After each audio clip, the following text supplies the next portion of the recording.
Pablo Picasso, a biography by Lee Ralston. Pablo Picasso was born in Spain in 1881 and was raised there before going on to spend most of his adult life working as an artist in France. Throughout the long course of his career, he created more than 20,000 works, including paintings, drawings, sculptures, ceramics, and other items such as costumes and theater sets.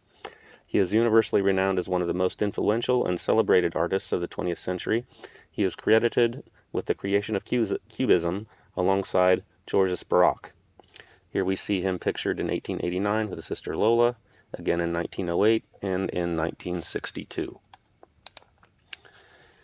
Picasso was the son of Jose Ruiz Blasco, a professor of drawing, and Maria Picasso Lopez. His unusual adeptness for drawing began to manifest itself early, around the age of 10, when he became his father's pupil in A Coruña, where the family moved in 1891. From that point, his ability to experiment with what he learned and develop new expressive means quickly allowed him to surpass his father's abilities. Between 1901 and mid-1904, when blue was the predominant color in his paintings, Picasso moved back and forth between Barcelona and Paris, taking material for his work from one place to the other. The somber period within which Picasso both personally experienced poverty and its effect on society right around him characterized his paintings, essentially monochromatic paintings in shades of blue and blue-green, only occasionally warmed by other colors. Picasso's works during this period depict malnutrition, prostitution, and the posthumous portraits of friend Carlos Casaneras and his suicide, culminating in the gloomy allegorical painting La Vie in 1903, portrayed his friend's inner torment in the face of a lover he tried to murder, and two others, Le Gourmet, The Greedy Child, and The Blue Room. Picasso seemed to find some small measure of success and overcame some of his depression. He had a more cheery period featuring orange and pink hues and the playful worlds of circus people and harlequins. He met a bohemian artist named Ferdinand Oliver, who became his lover. She subsequently appeared in many of those paintings.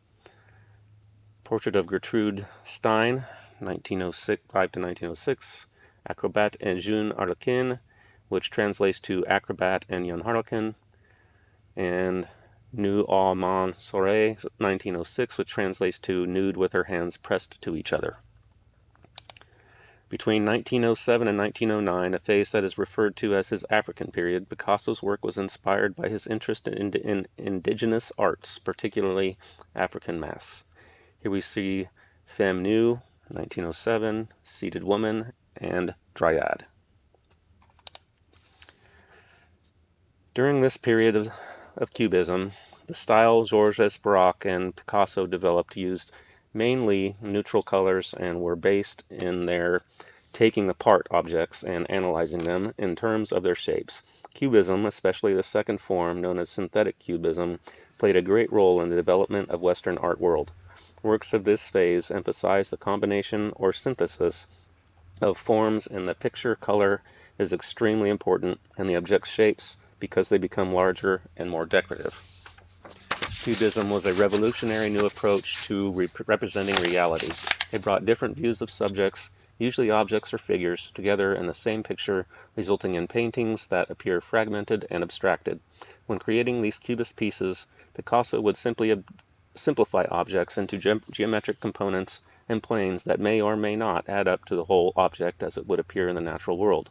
He would distort figures and forms and simultaneously depict different points of view on one plane. Here we see Girl with Mandolin, 1910. Femme assise d'un homme fauteuil, 1909 to 1910, which translates to a chemise in an armchair. Figure dans un fauteuil, which translates to seated nude.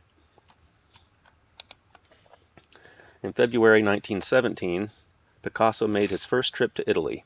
In the period following the upheaval of World War I, Picasso produced a work in a neoclassical style. This return to order is evident in the work of many European artists in the 1920s, including André Derain, Giorgio de Chirico, Gino Severini, Jean Metzinger, and the artists of the New Objectivity movement and of the Novecento Italiano movement Picasso's paintings and drawings from this period frequently recall the work of Raphael and Ingres. During the 1930s, the Minotaur replaced the harlequin as a common motif in his work.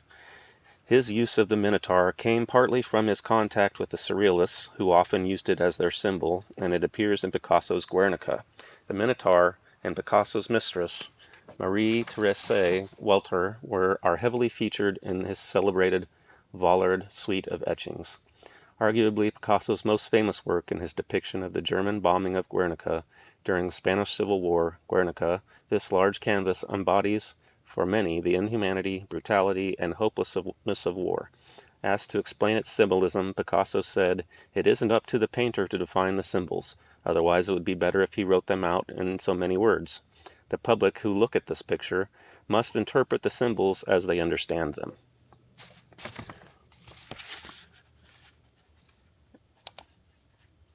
At his death, after his death, there were more than 45,000 unsold works in his estate, comprising 1,885 paintings, 1,228 sculptures, 3,222 ceramics, 7,089 drawings, 150 sketchbooks, many thousands of prints, and numerous tapestries and rugs. The most complete but not exhaustive catalogue of his works, the Catalogue Ranson, compiled by Christian Zervos, lists more than 16,000 paintings and drawings. Picasso's output was several times more prolific than most artists of his era, by at least one account. American artist Bob Ross is the only one to rival Picasso's volume, and Ross's artwork was designed specifically to be easily mass-produced quickly. At the time of Picasso's death many of his paintings were in his possession, as he had kept off the market what he did not need to sell. In addition, Picasso had a considerable collection of work other famous artists from some of his contemporaries, such as Henri Matisse, with whom he had exchanged works. Since he left no will, his death estate tax to the French state were paid in the form of his works and others from his collection. These works form the core of the immense and representative collection of the Musée Picasso in Paris. In 2003, relatives of Picasso inaugurated a museum dedicated to him in his birthplace, Malaga, Spain, the Museo Picasso Malaga.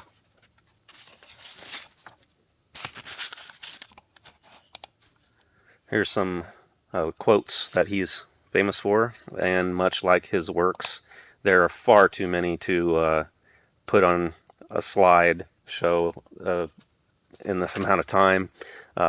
This guy just constantly churned out work all the time, and so it's very difficult to sort through and find some of his best stuff when honestly all of it is really good.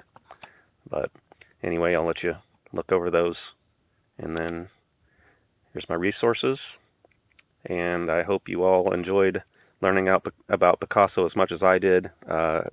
I really enjoy this guy's work. It is crazy how much he did and how good all of it was. Some people, it's like, they've made a lot of stuff, but there's really only like 3 or 4 that are good. Nah, this guy just